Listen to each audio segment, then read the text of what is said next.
Hello, ladies and gentlemen, Eddie Marcus here, spokesman and advocate of basic human rights for all people. Today I want to talk to you on the subject matter, these two standards of living cannot coexist. And when I'm speaking of two standards, I'm talking about the standards that exist between good and evil, between right and wrong, between God and the devil. Oh, they've tried, but they've been continuously failing.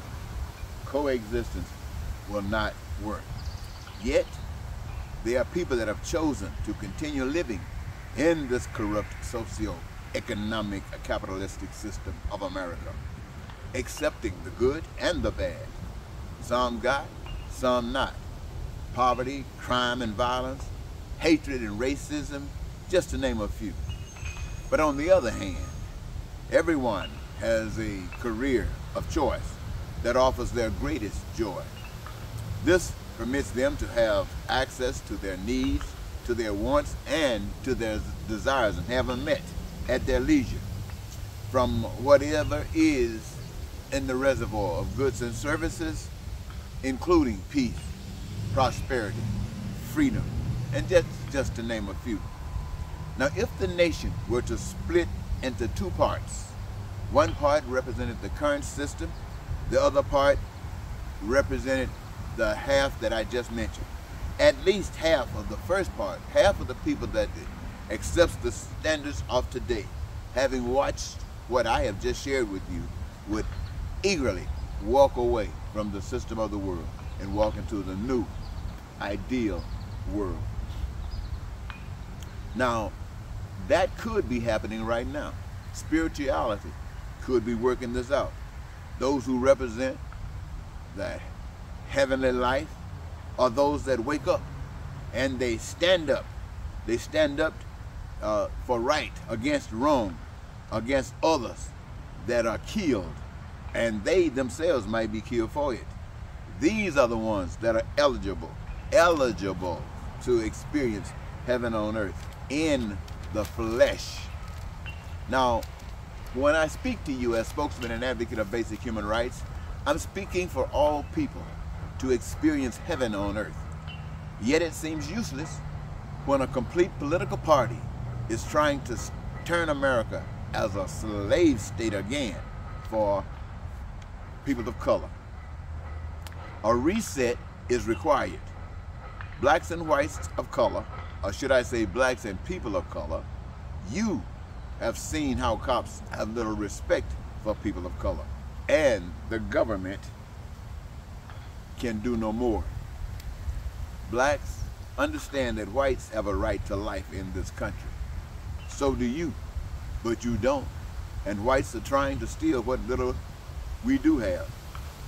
Considering Trump, considering DeSantis, considering all of those Republican governors that are trying to destroy this country, we must demand respect for ourselves and others that are being abused, including the LGBTQ, and mothers losing their rights to decide for themselves.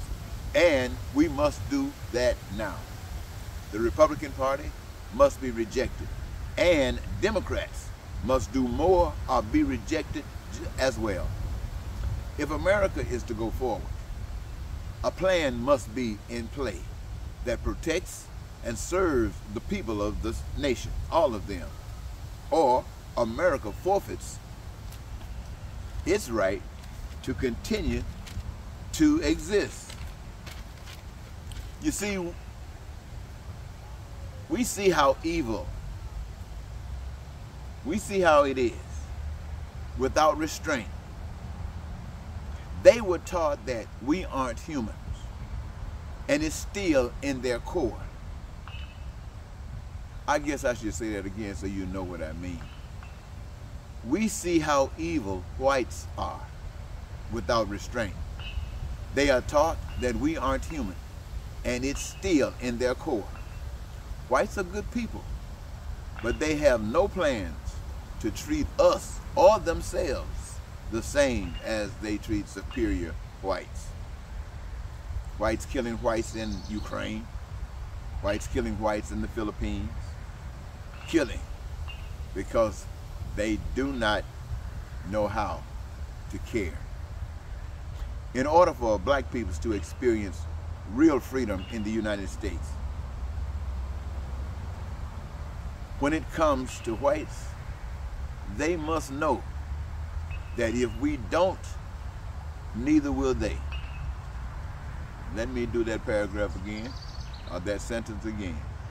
In order for blacks to experience real freedom in the USA, when it comes to whites, they must know that if we don't, neither will they. You see, we don't nuke Russia, and Russia don't nuke us. If either does, it spells the end for both. As long as anyone can abuse without accountability, it will never stop. 247 years of white dominance over blacks. Now, they want to deny in history its existence while making policies currently to repeat it. Only the dead would miss what is obvious. The Republican Party is daily advocating the evils of lies and hatred and so forth to take over the government and the nation. The Democratic effort ain't worth a damn. We people of color and true good whites must unite and stop this demonic effort for life. The way of life I speak to you about. I stake my life on it. In so doing, I'm also staking my life that regardless of any indoctrination that people might have received, you still, the people, will wise up, wake up, and change is imminent. Though it seems the battle is lost, I haven't given up hope. Thank you.